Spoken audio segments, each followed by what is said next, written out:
Good morning. Please, pakita ko lang sa inyo yung aking tanim na na turmeric. Loyang dilaw. Ito ang ganda niya, oh. Oh, ang lago na yung aking loyang dilaw. Dalawang puno yan.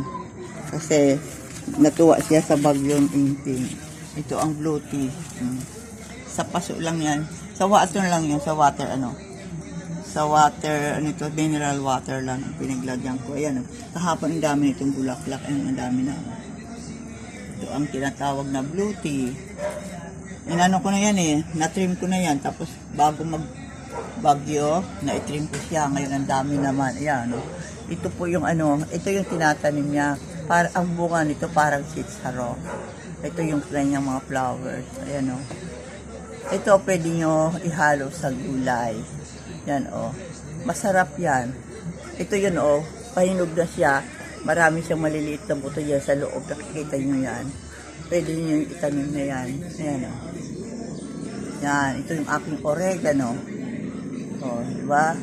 Ang dami kong oregano. Kasi mas maganda kasi may oregano.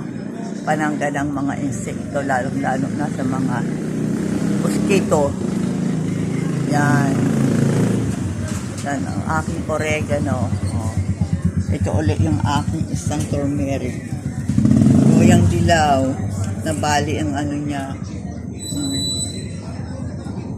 Ito yung aking 1,000 of million. Ang lalapan ng dahon ng aking 1,000 of million.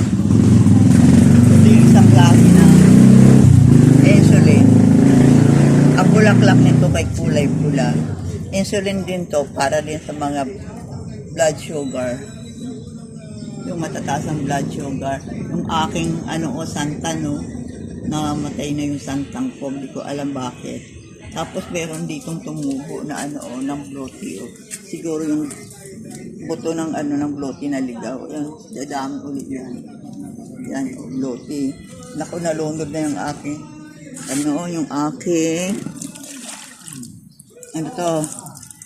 snake plant, nalulod na sa kanyang maraming tubig.